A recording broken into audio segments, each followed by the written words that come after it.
আসসালামু আলাইকুম। আজকে শেয়ার করব কলি দিয়ে বা পট্টি দিয়ে কিভাবে কুচি সালোয়ার সেলাই করবেন। আর কলি লাগানো খুবই সহজ, তো সম্পূর্ণ ভিডিওটি দেখলে ইনশাল্লাহ উপকারে আসবে। তো আমি প্রথমেই মাজার বেল্টটা সেলাই করে নিচ্ছি।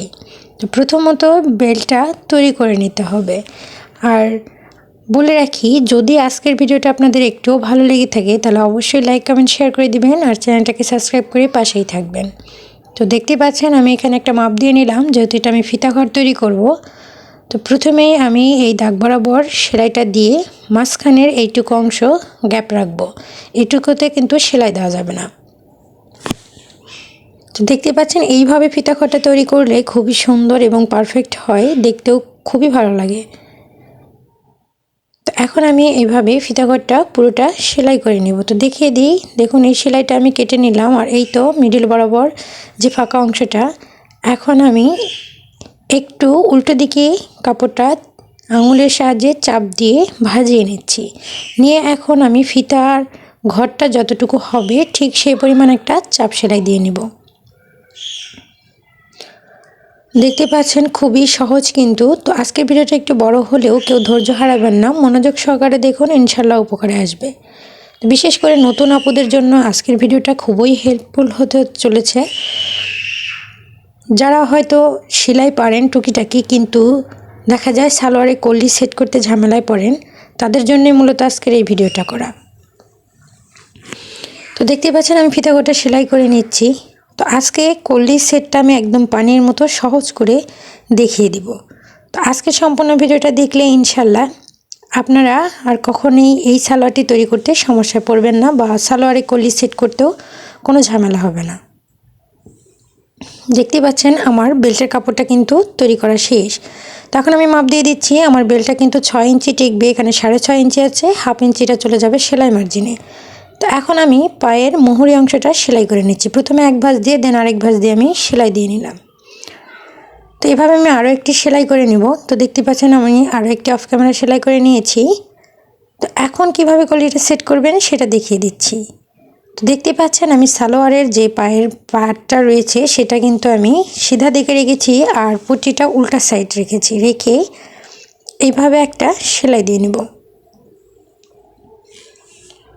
একদমই কিন্তু সহজ, সম্পূর্ণ ভিডিওটা লক্ষ্য করে দেখুন। এই কলি লাগানোটা কিন্তু একদম সহজ। এই তো সিধা পাট আমি একটু দেখিয়ে দিলাম। তো অবশ্যই এক্ষেত্রে আপনারা চাপ সেলাই দিয়ে নেবেন।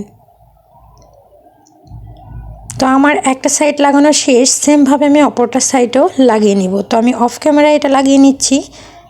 তো দেখতেই পাচ্ছেন আমার লাগানো কিন্তু শেষ। তো এই দেখুন একই পাটে কিন্তু এই পটিগুলো সেট হবে। তো এখন আমি কুচি দেব। তো কিভাবে দেখুন, আমি হাইয়ের অংশ থেকে 5 ইঞ্চি পরিমাণ বাদ দিয়ে নিচ্ছি। এইভাবে দুই সাইডে 5 ইঞ্চি পরিমাণ বাদ দিয়ে নিতে হবে। এইভাবে কুচিটা করলে কিন্তু খুবই সহজভাবে কুচিগুলো করা যায়, আর মাজার বেল্টের সঙ্গে কিন্তু সেট করার কোনো ঝামেলা থাকে না। আরও কয়েকটা পদ্ধতিতে কুচিগুলো দেওয়া যায়, আমি সেটি অন্য কোনো ভিডিওতে শেয়ার করব। তো আজকে আমি সহজ পদ্ধতিটাই আপনাদের মাঝে শেয়ার করছি।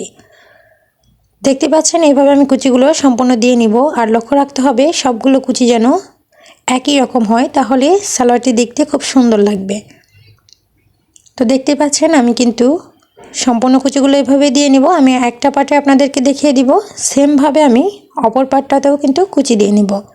তো এটা আমি অফ ক্যামেরায় দিয়ে নিব। সম্পূর্ণ ভিডিওটা দিলে ভিডিওটা আরও বড় হয়ে যাবে, তাই দেখুন আমি অফ ক্যামেরায় টোটালি কিন্তু দুইটা করে নিয়েছি। আর এটা কিন্তু হায়ের অংশটা দেখিয়ে দিচ্ছি সিধা দিক। তো দুইটা ভেতরের অংশই কিন্তু সিধা দিক রেখে উল্টো দিকে সেট করতে হবে। তো দেখুন আমি কিভাবে পটির অংশটা দেখিয়ে দিচ্ছি বারবার। আমি সিধা দিক রাখলাম দুইটা অংশই রেখে, এখন আমি হাইটা জয়েন্ট করে নেব। একদমই কিন্তু সহজ, সম্পূর্ণ ভিডিওটি দেখুন, কেউ টেনে টেনে দেখবেন না, তাহলে অনেক কিছুই স্কিপ হয়ে যাবে। তো অবশ্যই কিন্তু এক্ষেত্রে আপনারা ডাবল সেলাই দিয়ে নেবেন। এই সালোয়ারটা সাধারণ সালোয়ার, তো এটা ম্যাক্সিমাম মধ্যবয়সী মানুষেরাই বেশি ব্যবহার করে, আগের যুগে বেশি ব্যবহার করতো। তো এখনও অনেক খালা মা চাচিরা আছেন যারা এটাই ব্যবহার করেন। তো দেখুন আপনারা চাইলে সুন্দর সালোয়ারটি খুব সহজেই তাদেরকে তৈরি করে দিতে পারেন। তো এখন দেখতে পাচ্ছেন আমি মোহরার মাপটা দিয়ে নিচ্ছি। এটা কিন্তু পায়ের অংশ, তো আমি একটা সাইড আপনাদেরকে দেখিয়ে দিব, সেমভাবে আপনারা অপরটাও করে নেবেন। তো এইভাবে চাপ দিবেন হাত দিয়ে, একটু এইভাবে চেপে চেপে একটু দাগটা তুলে নিলে সেলাইটা করতে ভালো হয়। তো দেখুন কোনো আঁকাবাঁকা হওয়ার চান্স নেই। তো এখন আমি মোহরিটা জয়েন্ট দিয়ে নিচ্ছি। এখানে 7.5 ইঞ্চি আমি রেখেছি। তো এইখানে এসে আপনাদের একটু থামতে হবে, কেননা আপনারা এইভাবে একটা মাপ দিয়ে নেবেন। দেখুন 1/2 ইঞ্চি আমি উপর থেকে দাগ দিয়ে রেখেছিলাম, সেখানে ফিতাটা রেখেছি 6 ইঞ্চি বাইরের দিকে, আর এখানে হায়ের মাপটা নিয়ে নিচ্ছি 15 ইঞ্চি। তো এইভাবেই সেমভাবে ধরে আপনারা মাপটা নিলে কখনোই সালোয়ার ছোট বড় বা হাই ছোট বড় হওয়ার কোনো চান্স থাকবে না।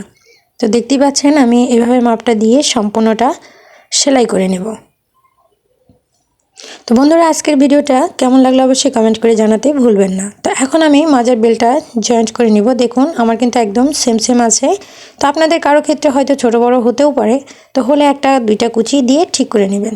তো আমি এখন বেল্টের কাপড়টা 4 ভাঁজ করে মিডিল বরাবর একটা কাট করে নিচ্ছি।